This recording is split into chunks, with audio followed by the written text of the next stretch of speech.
the rate of 100 per 100,000 was so immovable and so international of an incarceration rate in liberal democracies that in 1979 a U.S. criminologist argued that there was political necessity made it such that in a liberal democracy you would have this incarceration rate.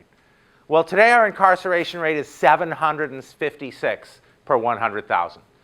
And to compare this with other liberal democracies, France is around 70 per 100,000. The UK is on the high end, as anyone who's ever been out in the north of England on a Friday night knows. But it's 150 per 100,000. There's a very high rate of casual alcohol-infused violence in the UK, and so it's 150 per 100,000. That's sort of our closest shouting range to the 756 per 100,000 that we have here. And the country that's second is Russia, no liberal democracy, around 500 out of 100,000. As Marie Gottschalk points out in her book Caught, our incarceration rate parallels the rate of citizens sent on the Gulag on the height of the Soviet Stalin's Gulag Archipelago in the early 1950s. So it is clearly an emergency and we need to ask, the question we need to ask as someone who's lived through this time is, how did we get here? It's a salience moment. I'm giving this talk on this topic. It's a salience moment. That's why you're here. But we've incarcerated so many people. It's not just a matter of toning the practice down as we proceed as a country, but figuring out some way to generate empathy for those incarcerated, because clearly this is something our kids will be asking us about. So these are some facts about that Dr. Johnson just went through. Just from 1980 to 2006, the black rate of incarceration increased 4. So this is to point out. So 25% of the world's prisoners are in our prisons and jails. Now to focus on the racial dimension, though I want to emphasize that the racial dimension, on my view, and I think the view, let me just drop on my view. I think you can't look at the problem of mass incarceration and not see the racial basis for it historically. And I'm going to use work by the great scholars such as Michelle Alexander, my colleague Veshla Weaver, Bruce Western, Gottschalk, Beckett, a number of Naomi Murakawa. There's a range of there's a converging story here that mass incarceration starts in a racial moment. But there's no question, once you have an economy that's devoted to this, that it's no longer just directed at the 13 to 14% of our population that's Black American. It's spilled way outside those bounds. If you compare the propaganda surrounding methamphetamine, for example, this is discussed in Carl Hart's book, A High Price. He looks at what's happening. We're starting to see rural white poor rural white communities subject to mass incarceration. We're seeing the same memes we saw in the late 80s and early 90s with crack, with methamphetamine. Just at the same time as Adderall, which is amphetamine, basically, a better, more tame way to take methamphetamine, so you can study, is sort of widespread on college campuses. We are incarcerating huge portions of our rural white community for this. And the memes with the crack war and this are very similar in the media. So from 19, and obviously immigration has to be mentioned. What we have now is a voracious industry incentivized to incarcerate our fellow citizens. We have people whose jobs depend on it and livelihood depend on it. We have politicians. In Pennsylvania, there's a practice of, well, all over the country, in many states, there's a practice of prison gerrymandering. This is, Prison Policy Initiative is the main group that tackles this, among other things. But Pennsylvania has 7 state legislative districts that would not be legislative districts without a prison. So the prisons count towards their population. Otherwise, they're just a few hundred people. So suddenly they're a few thousand people, and they have a legislator, and they get tons of money from the state, even though those people aren't voting. So there's so much self-interest now, once you have this economic structure in place, that whatever the original motivation, okay, but let's focus on the original motivation, which I think has to be traced to the long-standing racial divisions in our country, racial persecution and oppression. So just from 1980 to 2006, the black rate of incarceration, jail, and prison increased 4 times as much as the increase in the white rate. The increase in black prison admissions from 1960 to 1997 is 517%. In 1968, 15% of black adult males had been convicted of a felony, and 7% had been sent to prison. By 2004, way after the Civil Rights Movement, the numbers had risen to 33% of black males convicted of a felony and 17% sent to prison. So that is... here's another way of looking at it that Veshla Weaver and I talk about in a 2014 New York Times piece. About 9% of the world's prison population is black American. If you take the whole world, 9% is black American. If the system of justice in the United States were fair, you would expect that to reflect the population. You expect 9% of the world's population to be black American, right? So if there are 38 million black Americans, it's a small group. If they were, so consider that an ethnic group, black Americans, like Italians in Italy or Hindu Gujarati. So if black Americans were as prone to crime as everyone else, you would expect that black Americans would also be 9% of the 2013 estimated world population of 7.135 billion people.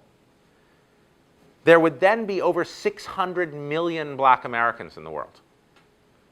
If you think that black Americans are like anybody else, then the nation of black America should be the 3rd largest nation on earth behind China and India.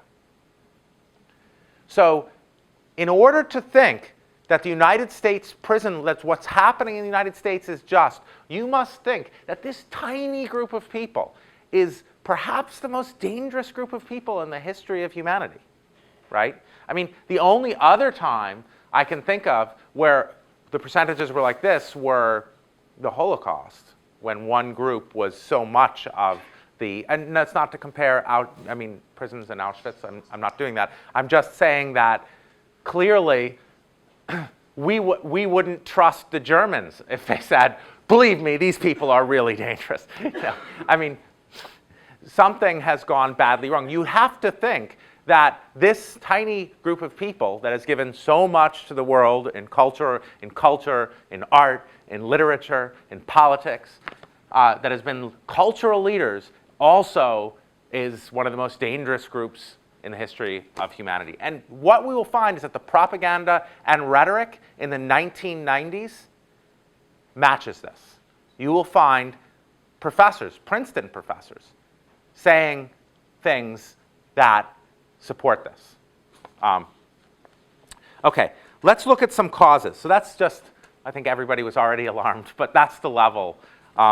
So I don't think there's any question that in high school, like I learned about Jim Crow, they will be learning about this, the moment that I lived through, and my kids will be asking me, Dad? So causes, between 1960 and 1991, violent and property crime rose sharply. So during this time, violent crime rates grew over 350%, and property crimes almost 200%.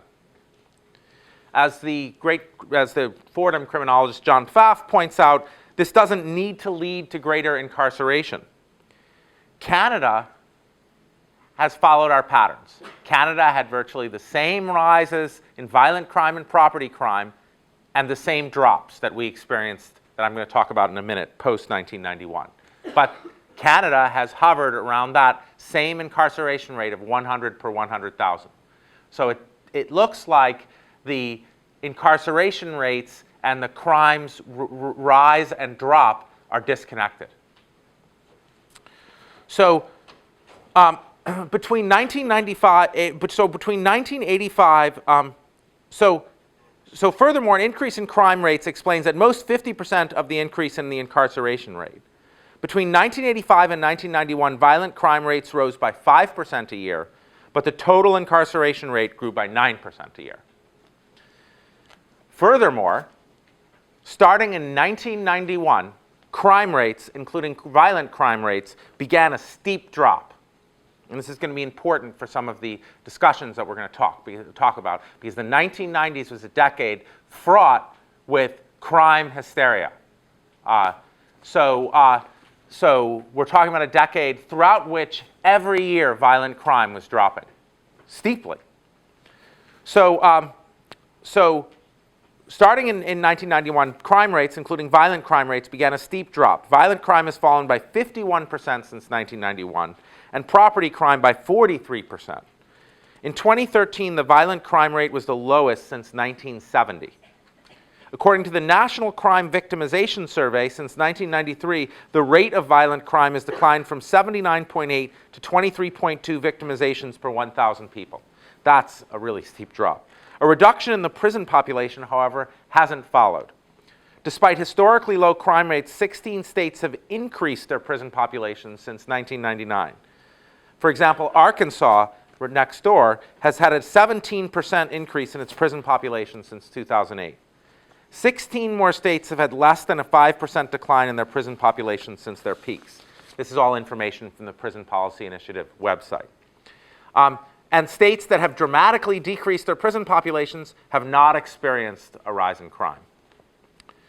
So what is going on?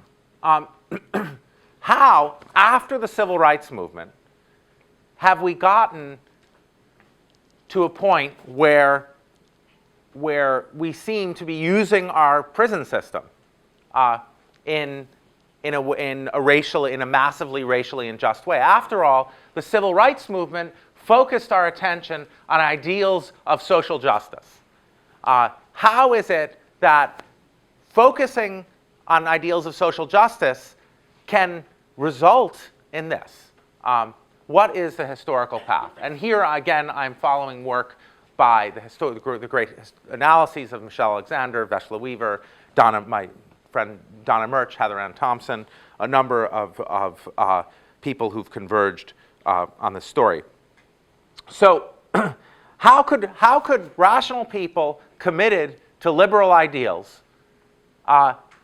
allow this to happen? How could such manifest social contradictions persist? I mean, let's assume that lots of people were not explicit racists, that lots of people didn't actually think that, oh my God, the descendants of a practice that is one of the most barbaric in human history, American slavery, happen to be the most dangerous people on earth. People didn't formulate that. I mean, some people did, as we'll see, criminologists, but it surely wasn't widely thought. So how could this have? This is a social contradiction. So I think here is where we need an analysis that the political scientists and the historians can't provide, haven't yet provided. This is where the notions of propaganda and ideology are important. So let me introduce some concepts from the theory of propaganda that I lay out in my book. My book is intended to be a general theory of propaganda, and I think that the case that's intended to explain how these social contradictions can come about. How it can come about that we can think we're following certain ideals, but be led so dramatically in a different direction. So, I mean, I think there are, so here's the account, the general account of propaganda that I sketch. Let me begin by talking about what might be more familiar as propaganda. This is what I call the classical definition of propaganda. So, more familiarly, propaganda is words, images, expressions that halt rational debate and line and group everyone up behind action. This is Goebbels talks about this. You know, the goal of propaganda is to make everyone into a moving mass towards a goal. Disallow any thought. And certainly we see this throughout mass incarceration. We're going to see instances of this. Fear, just fear used in this way. But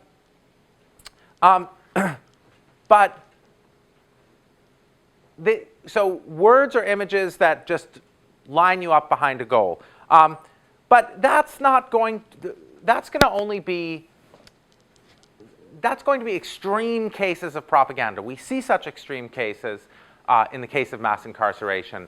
But we need, for liberal democracies such as our own, we need a more subtle characterization. I mean, politicians don't just stand up there and show us images of, you know, like the Germans did, images of cockroaches and rats with Jewish heads. We see that rarely, and we did see it in the run-up to the Iraq War. There's many representations of Iraqis, of Ba'ath Party members that are very frightening and reminiscent of some of that frightening propaganda.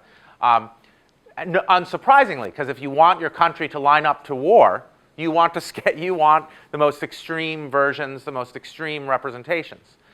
And we see it in the war on drugs. We see it in the ways that our black fellow citizens were represented, not as children, not as teenagers whose jobs were taken, whose economic possibilities were curtailed by deindustrialization, the flight of manufacturing jobs that brought people to those cities, but as dangerous. So we see that. But I think we need, but it's not fully explanatory of the mechanisms, which are more subtle. So I think we need, so here's what I argue in my book. I say, to understand propaganda in liberal democracies, we need a notion I call undermining propaganda. So I say so let's think of propaganda as involving an ideal, a political ideal, an economic ideal, and an ideal of rationality, democracy, one person, one vote. So take the ideal, one person, one vote. You can, and let's take the move to disenfranchise voters by requiring IDs, like picture IDs. So that's a big move in many southern states. And then Alabama closes 31 departments of motor vehicles in rural areas so people can't vote. And then they're justifying this by we want to make sure, we want to protect the legitimacy of democracy, right? That's the ideal. We want to protect democracy. We want to make sure there's no voter fraud. That's protecting democracy. Voter fraud undermines the ideal of one person, one vote. So we've got to make sure everyone has IDs. Now, it's true that voter fraud has been a problem in all local, state, national elections and municipal elections, all elections taken together, there's been, depending on the study you look at, between 8 and 12, or I think 8 and 16 cases of in-person same-day voter fraud in the United States since 2000. Now, terrible problem. One case of voter fraud is one too many, and eight cases in thousands and thousands of elections is really traumatic. And sure, but these restrictive voter ID laws disenfranchise millions of voters. So that's a clear case in which you take an ideal, democracy, one person, one vote, protect the vote, in favor of a goal that undermines that ideal. You're undermining one person, one vote. And this structure is the structure of propaganda in a liberal democracy. It's a characteristic structure of propaganda in a liberal democracy. Take the push for, I mean, I think there are abstract examples you can look at on every political spectrum. I mean, if we talk about too big to fail, just the slogan, the idea, you're saying that certain institutions should not be allowed to be too big to fail, but you're exempting, but you're directing it towards a goal that makes government too big to fail. Now, I happen to think that that's okay, but that's still not the way to make the argument. I mean, so that's an example, because you're saying no institution should be too big to fail, but you're bringing it. Your goal is to make sure that government is an institution that has that very property, is too big to fail. You just mean banks. So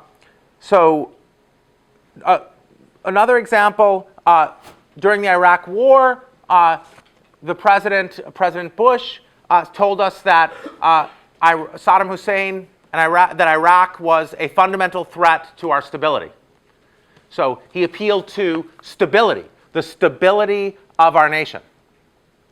Now, I think we've seen that the Iraq War, in fact, undermined the stability of our nation, right? I mean, now the Middle East poses it has created this enormous problem of multi-ethnic warfare between Shiite and Sunni and different, and just completely disrupted the Middle East and, in fact, undermined stability. So that's a case in which you use stability in favor of a goal that undermines stability. Now, so that's a characteristic structure I think we see. I mean, there are famous examples from American history. Frederick Douglass, in his 1852 July 5th speech, what to the Negro is July 4th, is Independence Day, calls attention to the fact that Independence Day is supposed to be a celebration of the value of freedom. And how can you overlook that this is happening in a country in which there's an institution of slavery? To make the structure more poignant, think of the Confederates in the South who fought under the guise of freedom. What was going on there? To adjust Douglass's point to make it fit my account. I mean, you're having a war with the ideal of freedom and the goal of preserving the institution of slavery, which undermines the ideal of freedom. Okay. So there are many such cases. Or, right, there are many such cases. You see during slavery, you see people, slave owners saying the institution of slavery is good for America, is good for slaves, because blacks can't take care of themselves, and so it is good for them it's for their well-being, to take their kids away and sell them when they're 3. And they believe this. Maybe, I mean, it looks like they believe this. So in all these cases, here you have well-being used in the service of not well-being. So you have this structure. Okay. Now, what makes us miss this? What makes us miss this? Let's take the case of the Iraq War. In February 2003, 69% of U.S. citizens thought Saddam Hussein was personally involved in 9/11. How did that happen? Al-Qaeda was opposed to Saddam Hussein. He was secular.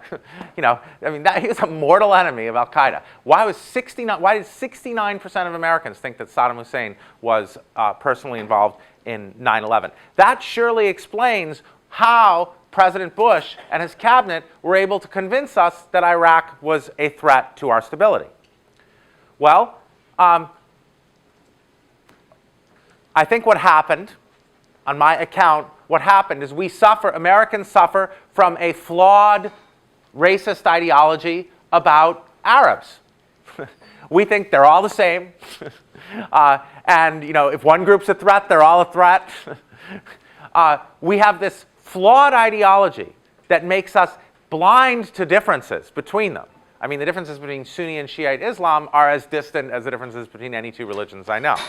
So that flawed ideology made us not see the contradiction between the ideal of stability and the goal of invading Iraq. So what made slave owners, plantation owners, think that this was good for the black American slaves? Because they had a flawed ideology that blacks were not human. Or blacks were human, perhaps, but deeply deficient in some way. So this flawed ideology blinded them to the contradiction between the ideal and the goal. Why did the Confederacy think that a war for independence, was a war for freedom? Because they thought that they didn't think that freedom included black Americans. One more example, our politics are dominated, as Benjamin Page and Martin Gilens have clearly shown, by the policy preferences of the financial elite. The top point, the things that Congress discusses are the things that are the concerns of the top 10% of Americans economically, and certainly the top 1/10 of 1% of Americans. Those tend to be the things that Congress is discussing. Benjamin Page and Martin Gilens have a wonderful 2014 paper about this, arguing that the United States is an oligarchy. And if you look at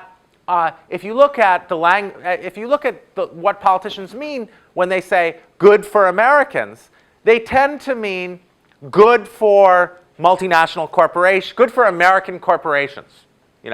This will do well for American corporations. Well, you might think that. So what they're saying is like this will be efficient. This will be good for the market. Clearly, we're not super happy right now.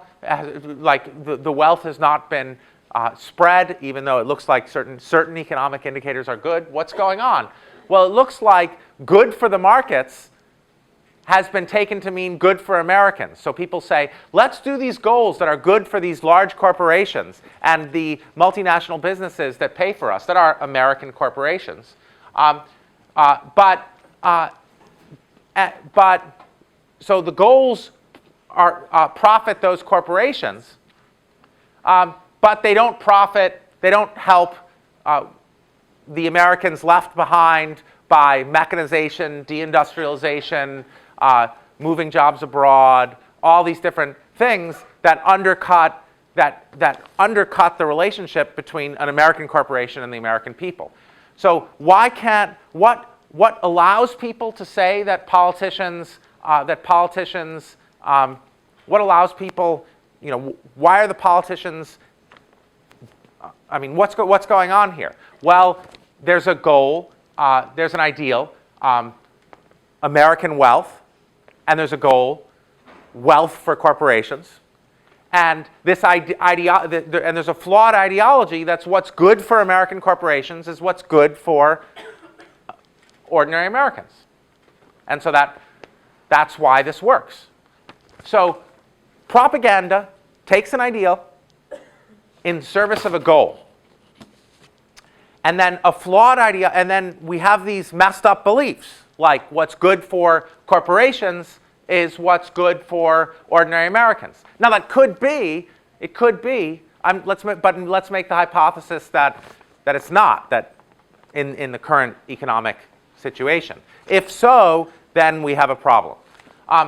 Okay, so that's the structure of what I call undermining propaganda. So let me marry this with a story told by this great generation of historians, criminologists, and political scientists, and that you find in Michelle Alexander's New Jim Crow. What they say is, during the civil rights movement, you had ideals of social justice being salient. Like right now in America, we have a moment where ideals of social justice are salient again. But there are other moments where other ideals are salient.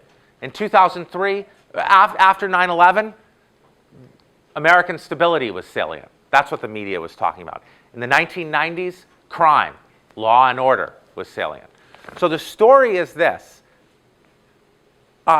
We had a shift in what was salient in the media from social justice to law and order. The shift was caused by riots that were caused by police brutality. Let me show you a campaign commercial from Barry Goldwater's campaign.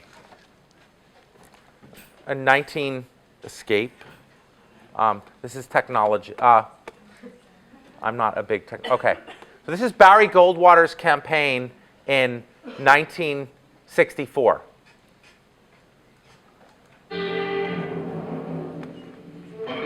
Your lights may not now be turned off across America.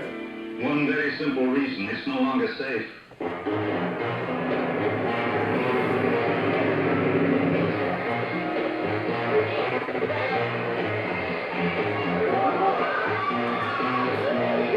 New America. That's not what you can give, but what you can take.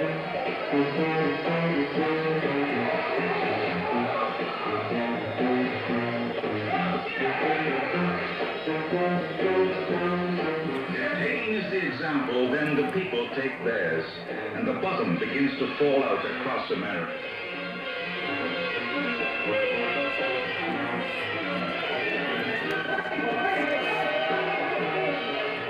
Demoralization, chaos. This is the change, the other America, that the people slowly wake up to. In 8 short months, there are more riots in the United States than in the last 8 years.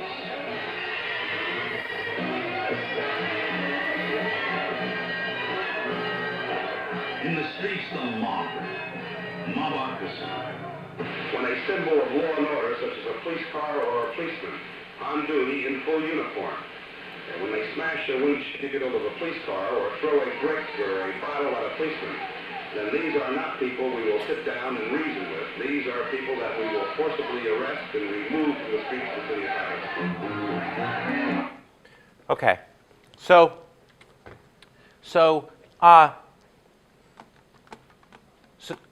I hope that looked familiar to this summer. So what happened? So here's the story people tell about the 1960s. The story is that the media was focused on social justice. And then Goldwater and others took the student protests, the riots caused. Those were pictures of riots in Harlem caused that were caused by demonstrations about police brutality. So the media shifted the discourse to law and order. Things are getting out of control. They're running around the streets. Nixon won in 1968 on these grounds. A law and order. Look at what's happening on college campuses. Look at what's happening in the inner city. So we moved from a national discourse of social justice to a national discourse of law and order. And then, once you do that, once you have ideals of law and order fixed, you can then apply them towards a goal that undermines law and order. Like, for example, racially targeting certain populations for extreme harassment and punishment and excessive monitoring and harassment. Because so how does this process work? Well, suppose that you let's take another example, a non-American example, Israel. The right wing, there are many Israelis of good conscience, but there's also a far right in Israel, and the dialectic among that far right is that the Palestinians just inherently hate the Jews, and so and are dangerous. And so law and order demands that we punish all the Palestinians, that we police them completely, we seal them off in essentially large camps, and do not give them democratic rights because they're a fundamental danger. And this is because of law and order. So what allows this? What allows the right wing in Israel to do this? Well, it's because they're spreading this flawed ideology about Palestinians, that Palestinians inherently hate Jews rather than are upset about particular historical circumstances, and two, are inherently violent. So you've got law and order used for collective punishment against a whole people, which violates law and order. And what allows people to do that is this flawed ideology that enables that leads them, this flawed ideology about Palestinians that makes them fail to see that this is a misapplication of law and order.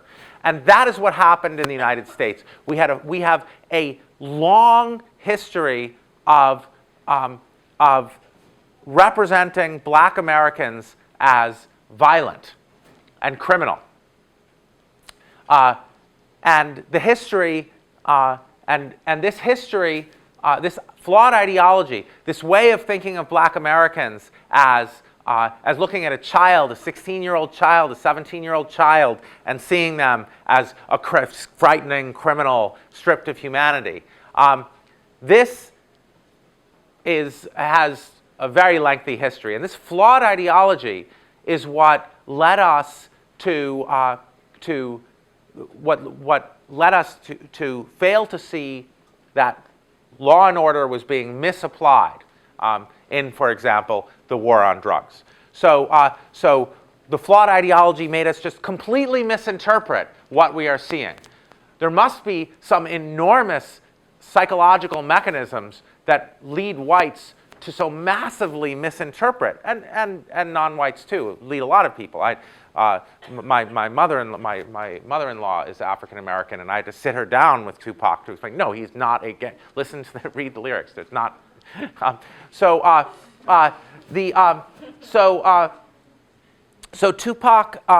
So what's the ideology? Well, there's a long and terrifying history, and I strongly recommend Khalil Muhammad's book, The Condemnation of Blackness, which is about the period from 1890 to 1925, and I want to say a little bit about Chapter 2, Writing Crime into Race, which is about Friedrich Hoffman's, among other things, about Friedrich Hoffman's 1896 book, Race Traits and the Tendencies of the American Negro.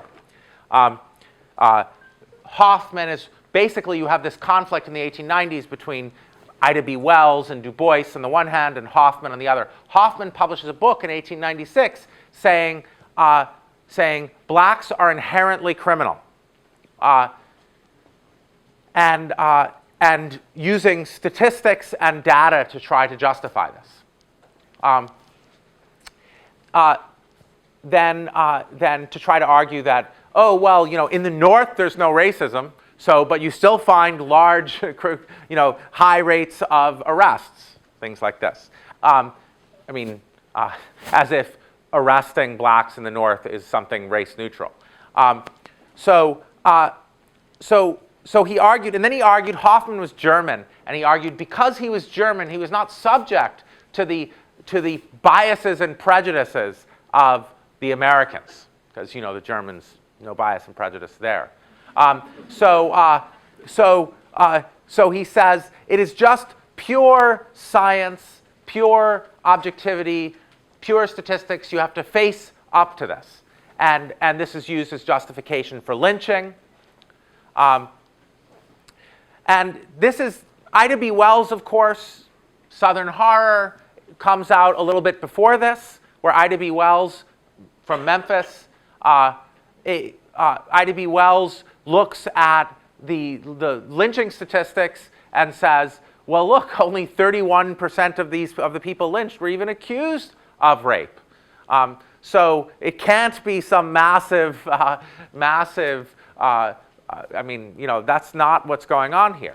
But both of them, but basically what Hoffman is doing in his book is he represents himself as someone who's objective, neutral, purely telling the facts, the ideal of scientific objectivity, and using it to advance harsh racial bias.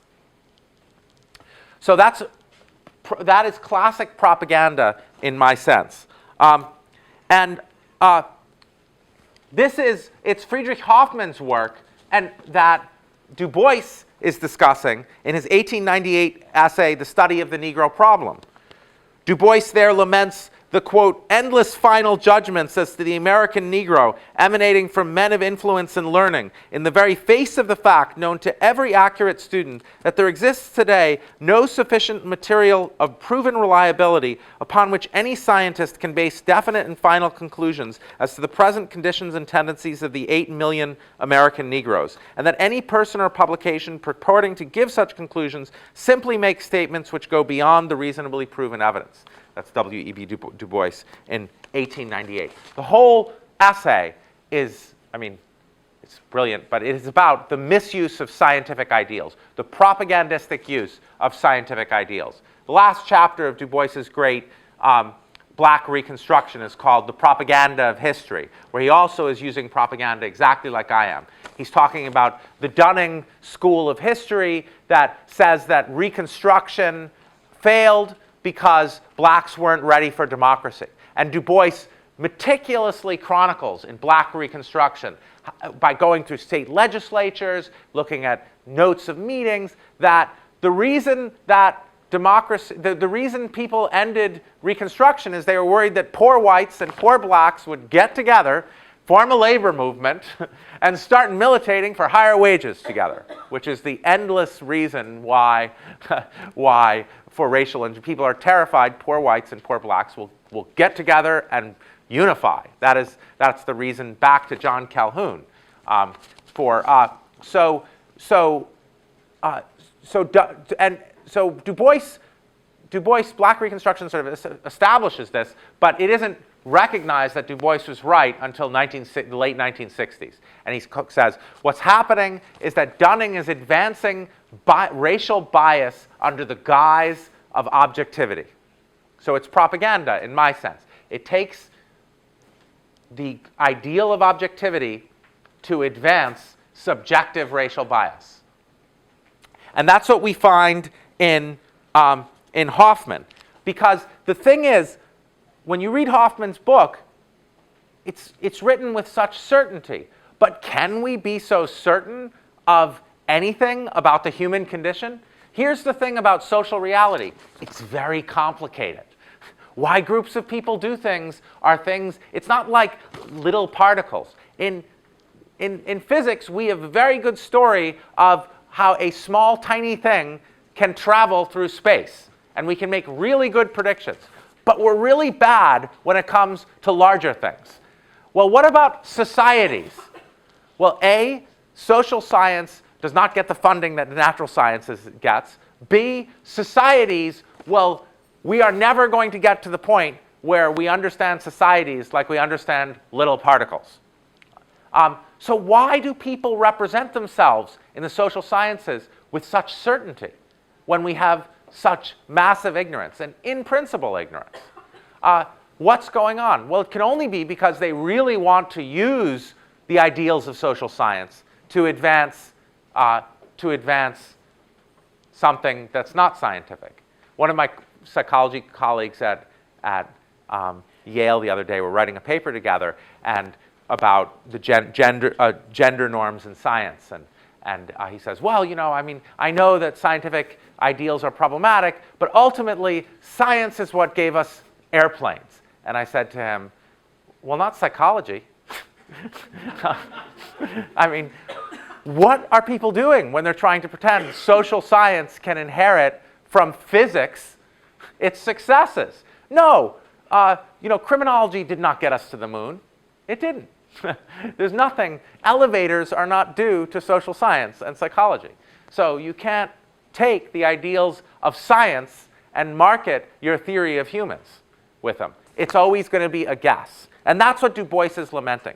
So what we find again and again in American history is people under the mask of objectivity with with biased use of statistics, using them for ideological purposes.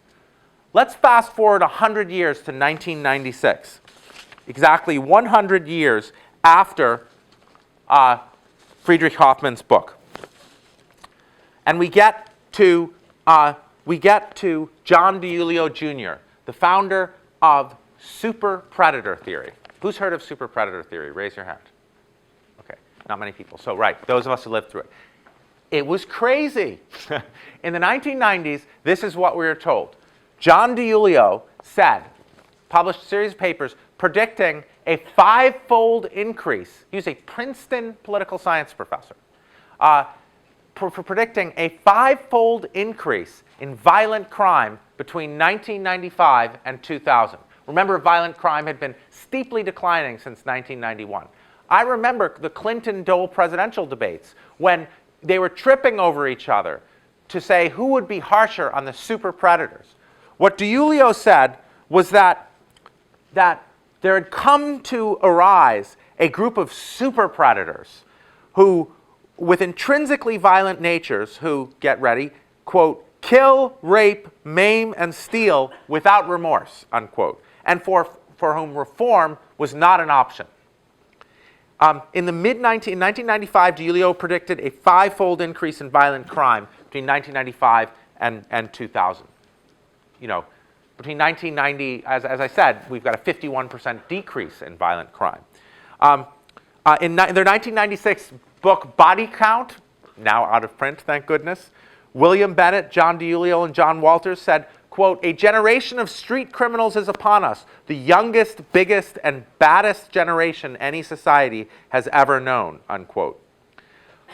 Here's another quote from Body Count. Radically impulsive, brutally remorseless youngsters, including ever more teenage boys who murder, assault, rape, rob, burglarize, deal deadly drugs, join gun-toting gangs, and create serious communal disorders, unquote. They say to super predators, right and wrong does not mean anything. And then they predicted in 2010, America would be awash in blood. So I don't know, you guys were around in 2010. So these were not, William Bennett was the Secretary of Education under George Bush Sr. These were, they were, and in case you didn't know who these super predators were, John DiIulio helpfully told you in his 1996 paper, My Black Crime Problem and Yours. And in that paper, DiIulio tells you, this is just science. It's just statistics. If you put DiIulio's paper, written 100 years after Friedrich Hoffmann's book, next to each other, it's the same language. It's just statistics, it's data, it's objective. He says, race neutrally, we know that race neutrally, blacks commit more crimes, are more dangerous than whites. Now, one of the big things that's happened in the last 15 years in criminology, due to Veshla Weaver, due to Naomi Murakawa, due to Becky Pickett and others, due to this, and Bruce Western, is that they've looked at these claims of race neutrality and they've said, look, some of these communities are massively over-policed. So you're getting people who get, arrested for minor misdemeanors, and then that makes what would be a dismissed charge into a felony later on. So you thought your prior offenses was race neutral? No, prior offenses isn't race neutral. What it tells you is what neighborhood someone comes from. So there's a lot more people, so there's lots of just elementary mistakes in this work in the 1990s. And obviously it didn't come to pass at all. So there is a long history of thinking of ideology blinding people and making them the ideology that blacks are violent and dangerous. And it makes them say crazy things under the guise of objective science, spew propaganda. And it seems an unchanging feature of American society. And because of that feature, you can take ideals of law and order and say, no, we've got to be really harsh with young black children from terribly poor families with no economic opportunity. We have to treat them as non-humans and just incarcerate them forever. For over 40 states in the 90s passed laws giving adult sentences to juveniles. So you dehumanize them. Obviously, super-predator theory is a prime example of dehumanization. It's a completely incoherent theory.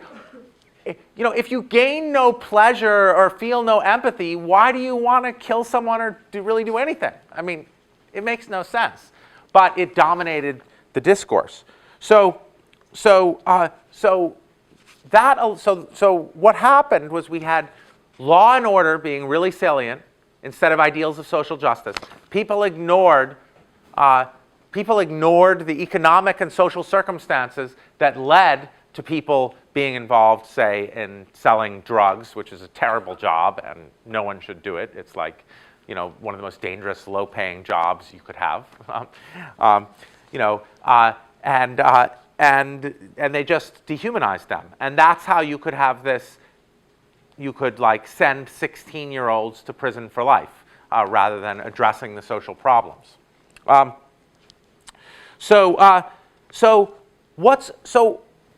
What follows about what we ought to do? Well, what we ought to do as a society is make sure that our social protests, that moments like now, moments like this, when the ideals of social justice are most salient, that the media does not twist them into refocus the media attention on ideals of law and order. Think about this summer. What was the media trying to do? Well, look, police officers, we need police officers. We need, police officers, they're supposed to be in our community and working with us and our friends, but we don't need, any police officer, but we don't need an occupying army. But what happened, what the media was doing, so any police officer's death is a national tragedy, but the media tried to act as if there was a wave of police killings. I believe there's been 24 or 25 police deaths so far this year, and every one is a tragedy. But it is one of the lowest, if not the lowest, in recorded history. Certainly one of the safest years to be a police officer. But if you looked at the media, you would think that there was some attack on police. So what's happening? What's happening is that the media is trying to refocus our attention from ideals of social justice to ideals of law and order, and then use racist ideology to crack down.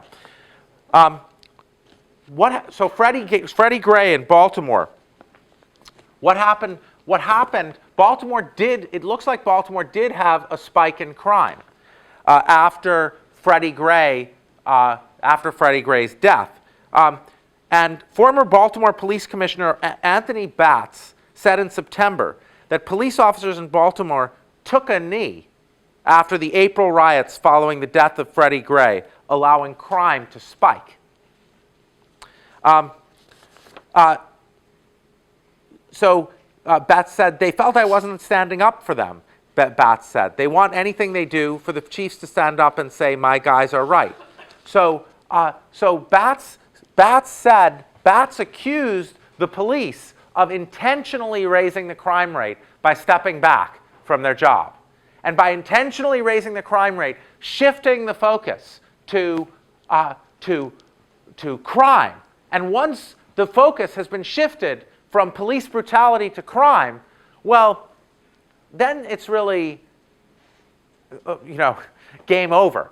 Once people are focusing on law and order, then people have a very hard time not letting the racist ideology come to the fore.